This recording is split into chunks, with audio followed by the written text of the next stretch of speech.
ಅಯ್ಯೋ ನೋಡಿ ರೋಡ್ ಹೆಂಗಿದೆ.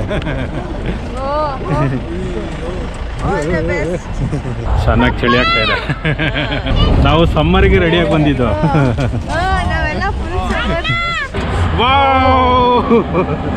ಅಲ್ಲಡಿ ಮಂಜು ಹೆಂಗಿದೆ.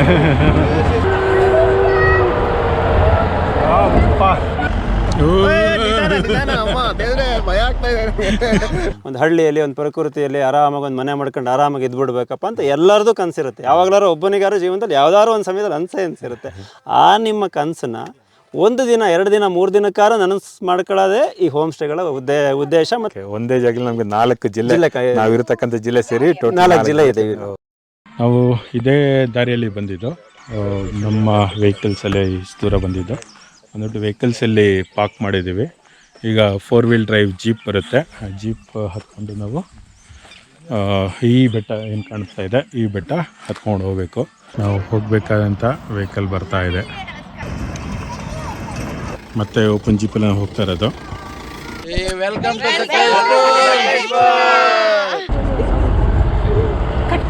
ಚೆನ್ನಾಗಿ ಚಳಿ ಆಗ್ತಾ ಇದೆ. ನಾವು ಸಮ್ಮರ್ಗೆ ರೆಡಿಯಾಗಿ ಬಂದಿದ್ದು. ಓಹೋ ಇಲ್ಲಿಂದ ಸ್ಟಾರ್ಟ್ ಫುಡ್ ಕ್ರಾಸ್.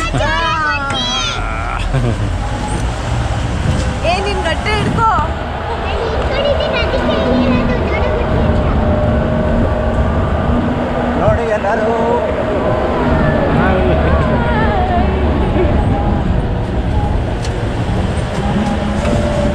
ನೆನ್ನೆಗಿಂತ ಜಾಸ್ತಿ ನೆನ್ನೆಗಿಂತ ಜಾಸ್ತಿ.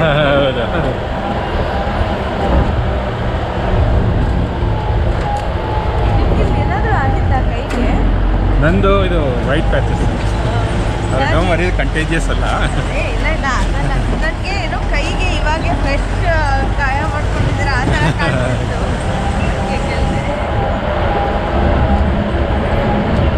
ಅದು ಕೆಮಿಕಲ್ ಎಕ್ಸ್ಪೋಜರಿಂದ ಆಗುತ್ತೆ. ಅಲ್ಲ ಇದು ಆಟೋ ಇಮ್ಯೂನ್ ಅಂದರೆ ನಮ್ಮ ಇಮ್ಯುನಿಟಿ ನಮಗೆ ಅಟ್ಯಾಕ್ ಮಾಡೋದು. ಅಹಮದಾಬಾದಲ್ಲಿ ತುಂಬ ಜನ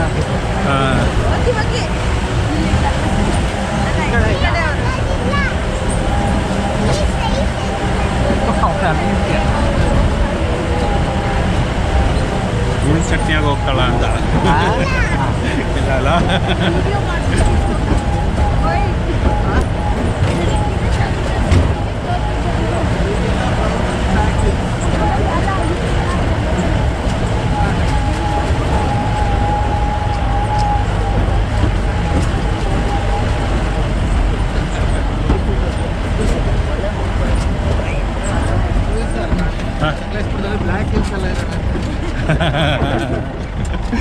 ಯಾವುದು ಯಾವ ಬೆಟ್ಟ ಬೇಕು ಅಲ್ಲಿ? ಅಯ್ಯೋ ನೋಡಿ ರೋಡ್ ಹೆಂಗಿದೆ.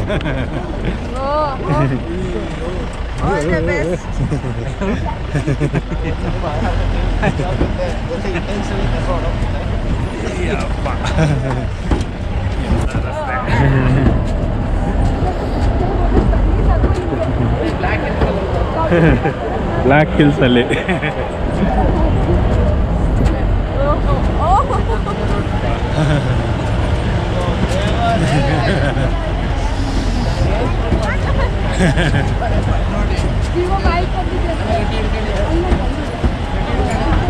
ಗಟ್ಟಿ ಹಿಡ್ಕೊಳ್ಳಿ.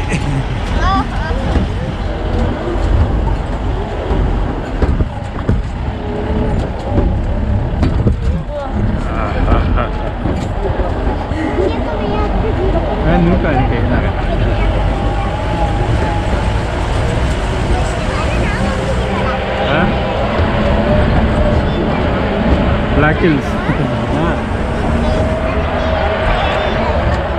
ಓಕೆ ನೀರು ಬಂದಿರೋ ಜಾಗ.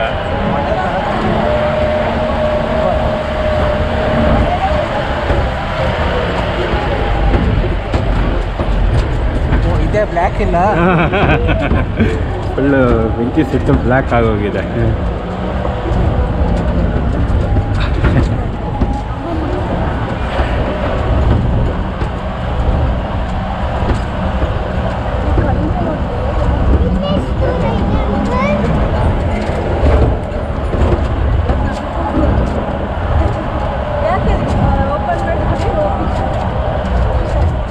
ಮತ್ತೆ ರೋಡ್ ಪ್ರಾಬ್ಲಮ್ ಇದೆ, ಗಟ್ಟಿ ಹಿಡ್ಕೊಳ್ಳಿ.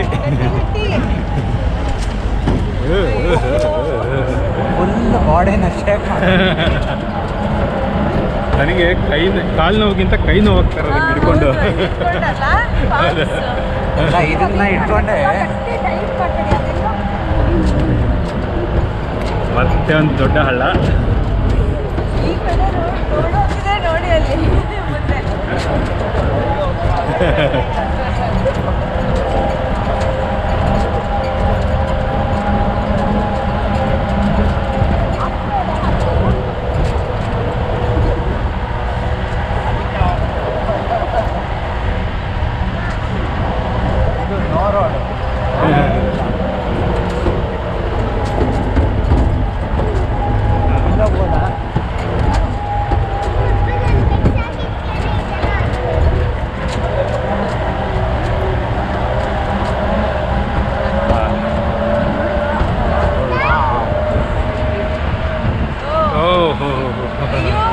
ಮುಂದೆ ಪಕ್ಕದಲ್ಲೇ ಪೀಕ್ ಇದೆ.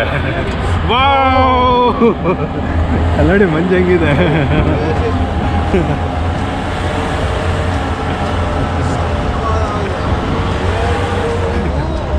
ಹುಷಾರು, ಡ್ರೈವ್ ಇದು. ಮೊಬೈಲ್ ಹುಷಾರು.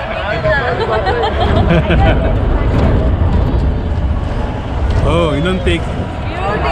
ಬ್ಯೂಟಿ ಹೌದಾ?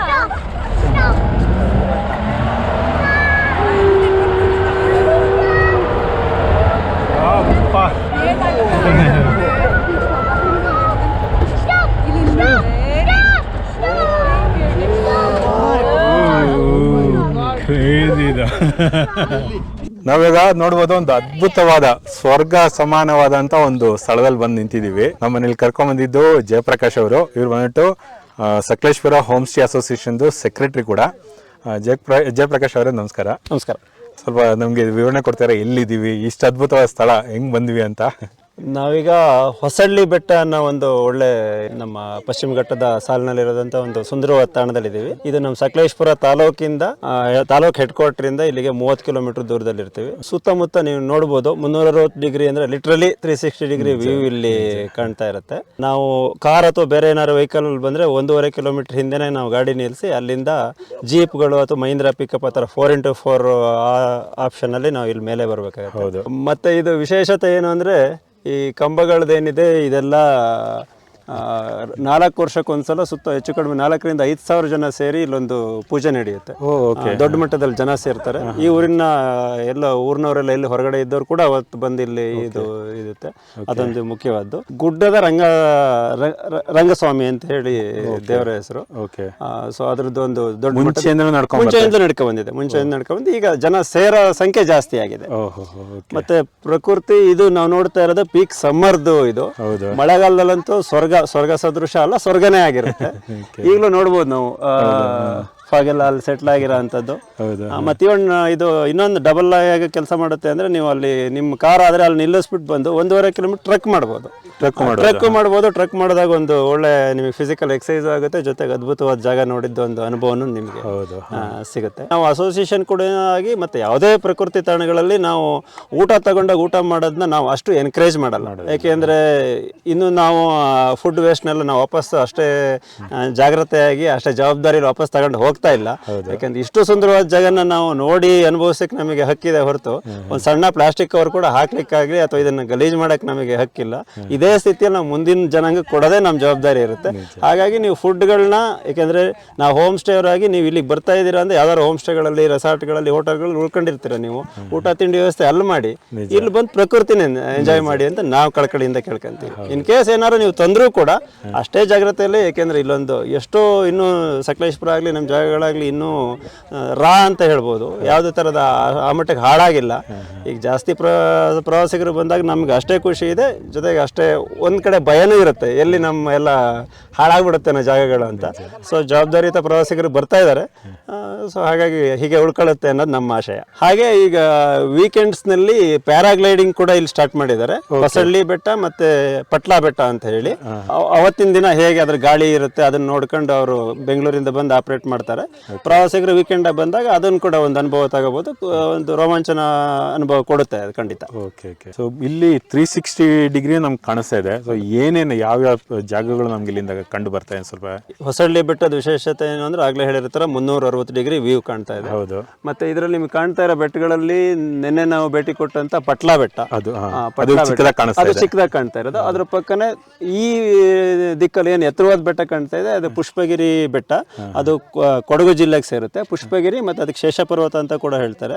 ನಮ್ಮ ಕರ್ನಾಟಕದಲ್ಲಿ ಎರಡನೇ ಅತಿ ಎತ್ತರವಾದ ಬೆಟ್ಟ ಕೂಡ ಅದು. ಮೊದಲನೇದು ಮುಳ್ಳಯ್ಯನಗಿರಿ ಆದ್ರೆ ಎರಡನೇದು ಕೂರ್ಗ್ನಲ್ಲಿರೋ ಪುಷ್ಪಗಿರಿ ಬೆಟ್ಟ. ಮತ್ತೆ ಹಾಗೆ ಈ ಕಡೆ ಬಂದ್ರೆ ಈಗ ಫಾಗ್ ಎಲ್ಲ ಕವರ್ ಆಗಿದೆ. ನಮ್ಮ ಹಾಸನ ಜಿಲ್ಲೆ ದಾಟಿದ್ರೆ ನೆಕ್ಸ್ಟ್ ಅಲ್ಲಿ ದಕ್ಷಿಣ ಕನ್ನಡದ ಬೆಟ್ಟಗಳ ರೇಂಜ್ ಕೂಡ ಕಾಣುತ್ತೆ. ಹಾಗೆ ಈಗ ಉತ್ತರ ಭಾಗಕ್ಕೆ ಬಂದ್ರೆ ಇಲ್ಲಿ ದೂರದಲ್ಲಿ ಕಾಣ್ತಾ ಇರೋ ಏನು ಪರ್ವತ ಶ್ರೇಣಿ ಇದೆ ಅದೆಲ್ಲ ಚಿಕ್ಕಮಗಳೂರು ವಿಭಾಗಕ್ಕೆ ಸೇರುತ್ತೆ. ಈ ಭಾಗದಲ್ಲಿ ಕಾಣ್ತಾ ಇರ್ತಕ್ಕಂಥದ್ದೆಲ್ಲ ನಮ್ಮ ಹಾಸನ ಜಿಲ್ಲೆಗೆ ಸೇರುತ್ತೆ. ಸೊ ಇಲ್ಲಿ 4 ಜಿಲ್ಲೆಗಳ, ಹಾಸನದಲ್ಲಿ ನಾವಿರ್ತೀವಿ, ಇನ್ನು 3 ಜಿಲ್ಲೆಗಳ ವ್ಯೂ ಕೂಡ ಕಾಣುತ್ತೆ. ಅದು ಕೂಡ ಈ ಜಾಗದ ಒಂದು ವಿಶೇಷತೆ ಆಗಿದೆ. ಒಂದೇ ಜಾಗದಲ್ಲಿ ನಮ್ಗೆ 4 ಜಿಲ್ಲೆ, ನಾವಿರತಕ್ಕಂಥ ಜಿಲ್ಲೆ ಸೇರಿ 4 ಜಿಲ್ಲೆ ಇದೆ. ಜಯಪ್ರಕಾಶ್ ಅವರೇ, ನಿಮ್ಮ ಅಸೋಸಿಯೇಷನ್ ಬಗ್ಗೆ ಏನು ಸಕಲೇಶ್ಪುರ ಹೋಮ್ ಸ್ಟೇ ಅಸೋಸಿಯೇಷನ್ ಅಂತ ಮಾಡ್ಕೊಂಡಿದ್ದೀರಲ್ಲ, ಅದ್ರ ಬಗ್ಗೆ ನಮಗೆ ಸ್ವಲ್ಪ ಮಾಹಿತಿ ಕೊಡ್ತೀರಾ? ಖಂಡಿತ. ಸಕಲೇಶ್ಪುರ ತಾಲೂಕು ಹೋಮ್ ಸ್ಟೇ ಮಾಲೀಕರ ಸಂಘ ಅಂತ ಹೇಳಿ ನಮ್ಮ ಅಸೋಸಿಯೇಷನ್ ಹೆಸರು.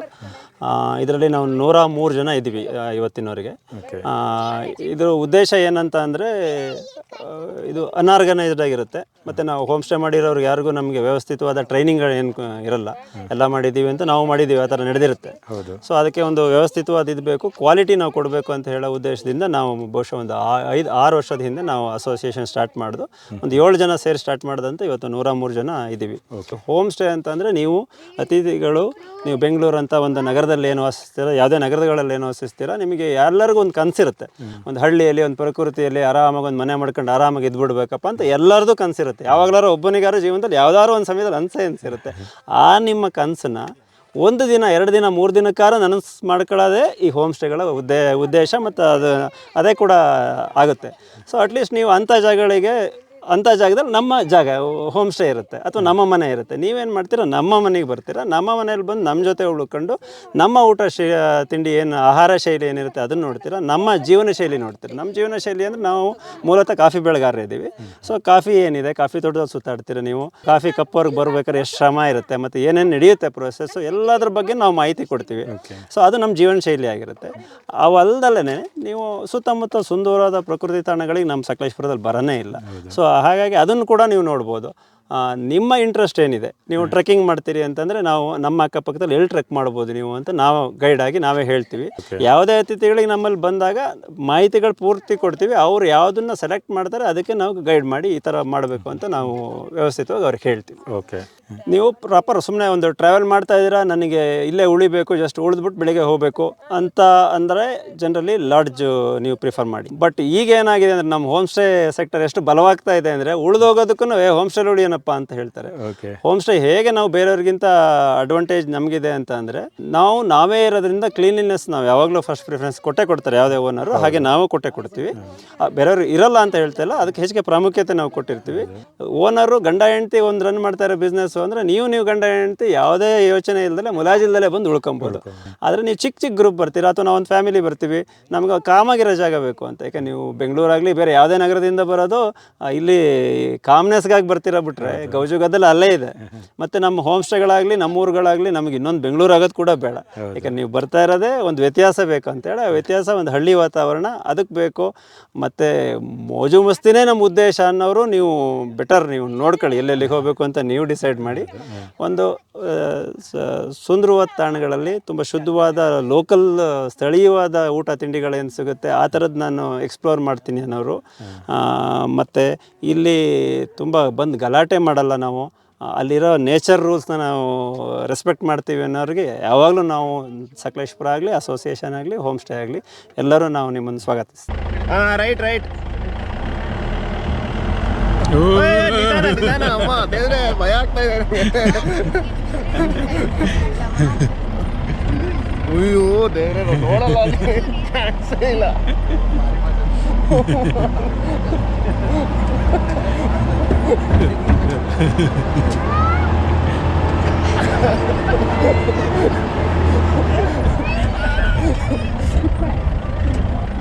ಇದು ಅಷ್ಟು ಸ್ಟೀಪ್ ಇಲ್ಲ, ಅದೇ ಜಾಸ್ತಿ ಸ್ಟೀಪ್ ಇದೆ. ಅದು ಅದೇ ಹೈಯೆಸ್ಟ್ ಅದೇನೆ ಹಳ್ಳ ದಿಣ್ಣೆಗಳಿರೋದು. ಆದರೆ ಸ್ಟೀಪ್ ಇದ್ದಿಲ್ಲ, ನಂಗೆ ಭಯ ಆಗಲಿಲ್ಲ. ಅದಾದರೆ ಭಯ ಆಯಿತು. ಏ ಹುಷಾರು.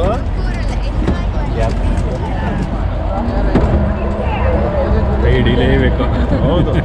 ಒಂದ್ ನಿಮಿಷ ಆಫ್ ಮಾಡಕ್ಕೂ ಅದು ಬಿಡಕ್ಕೆ ಹೋಗ್ತಿಲ್ಲ. ನಿನ್ನೆ ನಂದು ಹಂಗೆ ಆಗಿದ್ದು, ಒಂದು ನಿಮಿಷ ಆಫ್ ಮಾಡಕ್ಕೆ ಹೋಗಿದ್ದು, ಅದು ಇದೇ ಸ್ಪಾಟ್. ಲಕ್ಕಿಲಿ ಪರ್ಮನೆಂಟ್ಲಿ ಆಫ್ ಆಗಿಲ್ಲ.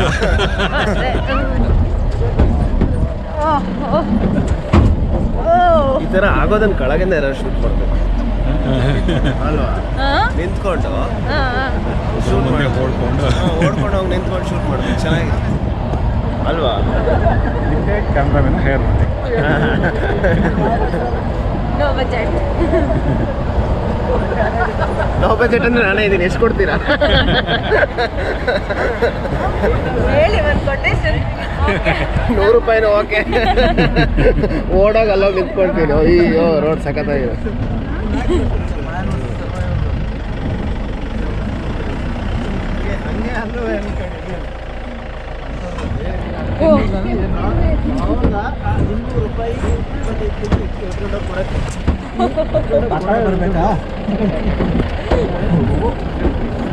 ಅಮ್ಮ ದೇವ್ರೆ, ಜೇಬಲ್ ಫೋನ್ ಇದೆ, ಭಯ ಆಗ್ತಾ ಇದೆ ನೋಡ್ಕೊಂಡು.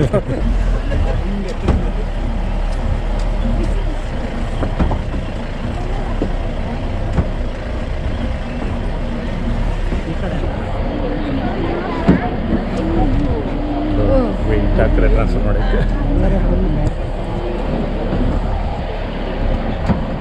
ಅಯ್ಯೋ ನಂಗೆ ಭಯ ಆಗ್ತಾ ಇದೆ. ಓ ಆ ಕಡೆ ಫುಲ್ ಬೆಂಡ್ ಆಗ್ಬಿಟ್ಟಿದೆ. ಅಂದ್ರೂ ವಿಡಿಯೋ ಮಾಡ್ತಿದ್ದೀರಾ?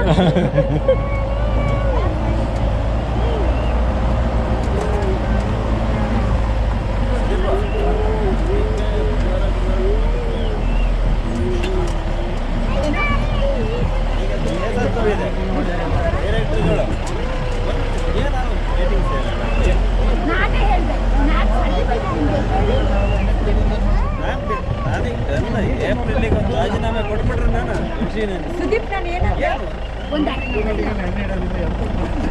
ಅದಕ್ಕಿಂತ ಇನ್ನೇನು ಇರ್ತದೆ ನಮ್ಮ ಮೀಟಿಂಗ್ ಅಲ್ಲ ಸುದೀಪ್ ನಾನು ಏನಿಲ್ಲ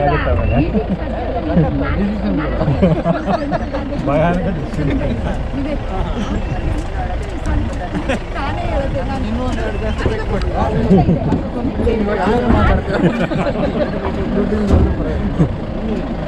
ನೋಡೋಣ ಡೈರೆಕ್ಟರ್ ಅನ್ನಿಸ್ಬೇಕಲ್ಲ, ಎಲ್ಲ ಡೈರೆಕ್ಟರ್ ಚಾನೆಲ್ ಬರ್ತಾ ಇದ್ದೀನಿ. ಬನ್ನಿ ಬನ್ನಿ.